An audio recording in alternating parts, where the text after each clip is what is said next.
I don't like big fat squishy laces. Good morning and welcome to a brisk Monday morning here in central Kentucky, where it is already 70 degrees and the high today should be somewhere around 90. It is August. It is summer. We're getting ready for the fall backpacking season, and as a result, many of us are looking for trail runners, hiking boots, hiking shoes to use during the season. And last year, I picked up a brand new pair of shoes for the fall season that when I got them and tried them on and wore them the first time, I thought this was the end-all be-all.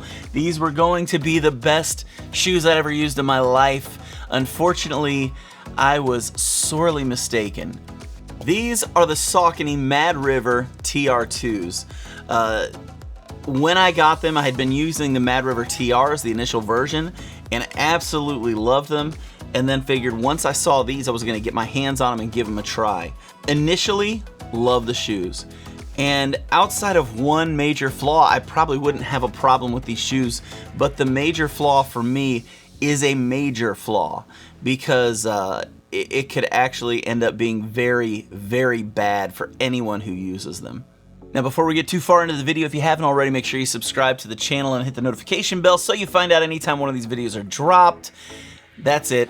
Now let's talk about the shoe, the Mad River TR2. Gosh, I gotta quit rhyming. I watch too many toddler shows with my kids. Okay, let's talk some pros of the shoe. I don't want to just completely dog it out, but I will say that the one feature that's bad is just so bad that for me, these other ones are negligible at best. First off is the tread of the shoe. I'm a big fan of the grippiness of this tread. I've never had a tread that grips on wet surfaces the way these do. The only negative about the tread on these is that the tread's a little too shallow. It almost needs to be just a touch on the deeper side, because these can fill up with mud really quick, and when they do, just like any other shoe, you're sliding all over creation. There's no chance of really getting a good footing. The grip on these is unbelievable. Another feature that I really like is the wide toe box. These are actually wider than my Ultra Lone Peaks, so really love the wide toe box. For me, it's necessary. I have hobbit feet. They're extremely wide, and so having a wide toe box is a necessity, and the toe box in this is extremely wide and very, very comfortable for us people with really wide feet. Another feature that I really liked of this shoe is that they got away from the, I would say, the unibody design of the shoe. What I mean is that the tongue itself, as you can see here, was so tight to the body, it was more like a sock that you were putting on.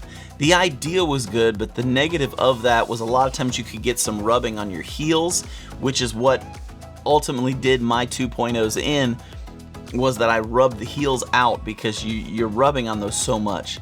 I never dealt with any kind of blistering from that, but it did do a lot of that, and for some other people that probably would have equaled blistering.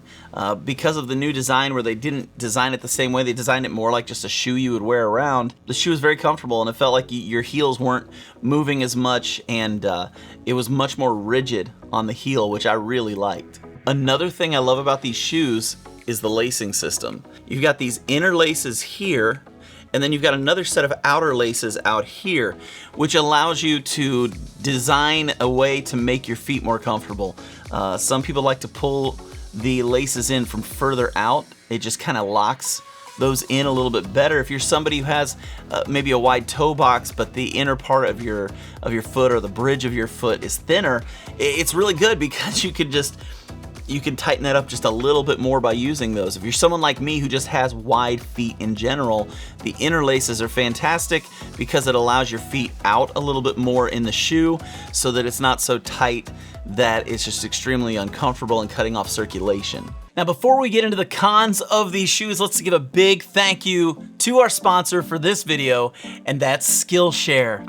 Skillshare is an online learning community with thousands of amazing classes put on by amazing people that help you explore new skills, deepen passions you already have, and allows you to get lost in creativity.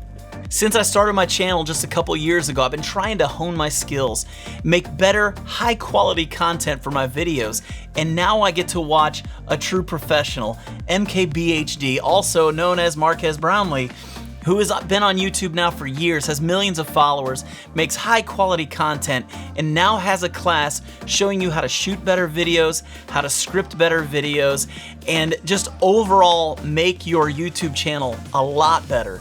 By learning from true professionals like him, I get the opportunity to grow my channel so that I'm making better quality content for you guys. And that's one of the great things about Skillshare. Whether it's making videos or learning how to barbecue better, learning about the creation of diesel engines, whatever it is that you're wanting to learn about, you can find that in Skillshare. They're always launching new premium classes and there are no ads, so you can watch these classes distraction-free as you try to learn and grow in your creativity. And to the first 1,000 subscribers who click on this link below, you're gonna get a free 1-month trial membership to Skillshare so you can explore your creativity. So thank you, Skillshare, for sponsoring this video. Now let's get to the cons of these shoes. So they're grippy, they've got a wide toe box, they're comfortable, the lacing system is good, but why am I not happy with these shoes and why am I getting rid of them? I'm gonna give you 2 cons. The first one is kind of petty on my part, but I have to have one con that's just like that. The other is the deal breaker though. I don't like thick, fat laces that are I guess you call them squishy.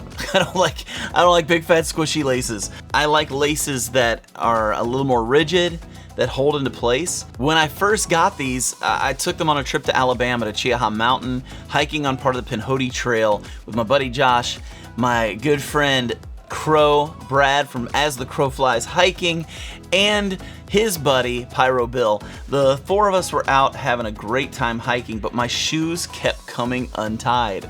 I could do nothing to keep those shoes tied. I even double knotted them at one point, but a thorn had gotten a hold of the lace and just pulled it loose.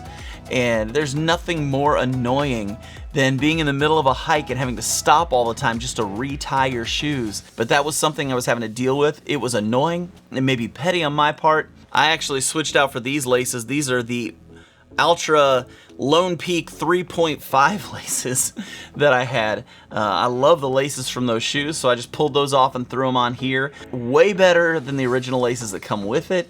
I know a lot of people that don't use the original laces on shoes anyway, but I know for a lot of people, they don't want to have to spend extra money after spending all the money that you do to buy a $100+ pair of shoes.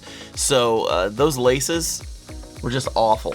Now it's time for the con, the thing that makes this shoe an absolute no-brainer for me to never buy again. I'm not saying if they come out with a 3 that I won't give them a look, but I'm gonna show you something that I have never seen in a shoe and I'm not crazy about, so hang on a second, you gotta see this. You might as well replace the upper of this with this, and I'm not kidding. The upper of these shoes lets in more dirt, grime, sand, whatever it is you're hiking in, than any shoe I have ever used in my life.